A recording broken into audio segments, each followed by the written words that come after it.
Hi everyone, welcome to English classes by Sally. The chapter we are going to discuss today is Glimpses of India and it is for 10th standard.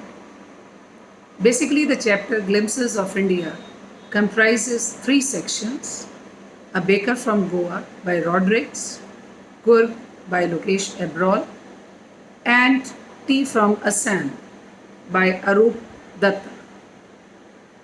In the first part, A Baker from Goa, Rodrigues tells us that sometimes he gets nostalgic about the stories he used to listen from his grandmother at the bedtime about the ancient Portuguese village and the importance of a baker over there. The baker, or they used to call him Peder, with all his jackfruit body type and wearing a kabai, which was a single piece cloth like a frock. He used to reach every street with a thud and jingle of his bamboo stick, and children used to flock to him for the sweet bread bangles. He was so important that his account used to be noted down on a wall of the house. The marriages were incomplete without the bowls or the sweetbreads as the marriage gifts. The mother used to prepare sandwiches at the time of the engagement of their daughters, and even sweetbread or bolenhas were quite popular at the time of Christmas or other celebration, along with cakes and other things. Hence, the importance of baker in this ancient village could never be ruled out. The Portuguese have left now, but the mixers, the molders, the furnaces are still there. And people think so much about the importance of these paders that their next generations are still continuing with the business. Now we come to Kurg, which is a mid place between Mysore and Mangalore, and it is famous for its wavy hills, evergreen forest, rainy weather most of the part of the year, and the martial people of this place. Fiercely independent people look like they are the descendants from Greek or Arabs, as the rituals of theirs at the time of marriage and other celebrations are quite different, and plus whatever dress they wear, that is kupia or kufia, which is a long black coat like Arabs, and the embroidered belt that is tied around the waist, is typical of the Arabian attire.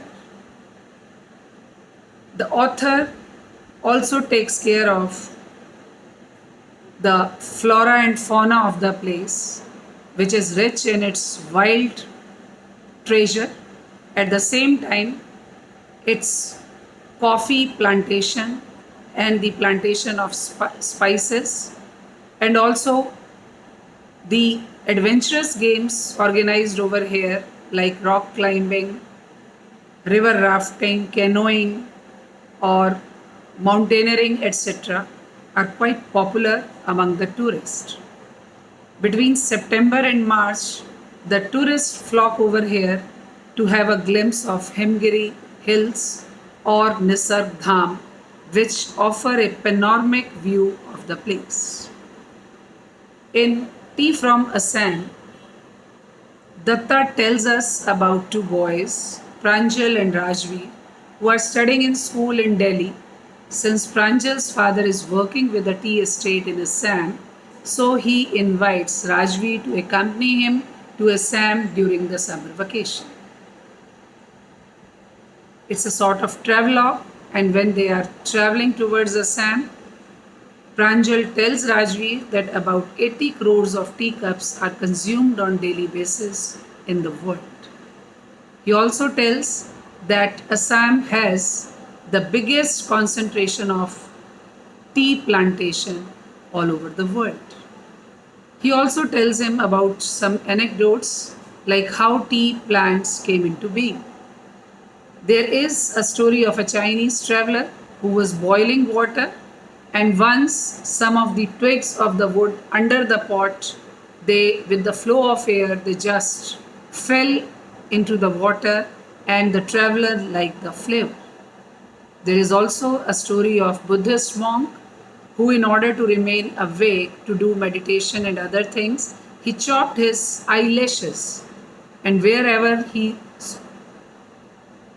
just planted them, he got tea plants as a result of that. And people really liked the flavor of these tea plants. Pranjal also tells him that the best variety of tea leaves is found between May to July.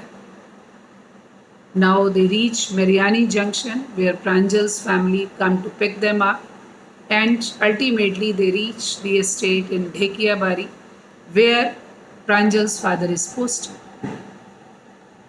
Rajveer is really excited to see the tea gardens and the workers over there working with a basket at their back and plucking the fresh tea leaves and putting them in the basket. Even even Pranjal's father likes the type of homework that Rajveer has already done during this journey from Delhi to Assam. So this is something about this chapter. Let us have a quick recapitulation in form of some of the questions and just try to sort them out with your reasonable answers. First of all, a baker from Goa. First question, what do you mean by kabai, and what is the importance of bamboo stick of pedar? Second question, what is the difference between bowls and bowling hats? Third question, what are the two typical features of the ancient Portuguese village in Goa? Number 4, which is the profession where the author finds a lot of scope of improvement and making livelihood by the people of Goa? Now we come to Kurg. What are the evidences to prove that the fiercely independent people of Kurg are the descendants from Greek or Arab? Next question. What is the reference of the word jackfruit? Next question. What is the other name of Kurg, and tell two physical features of the place? Next question. Give example of two worth-seeing places for the tourist attraction in Kurg.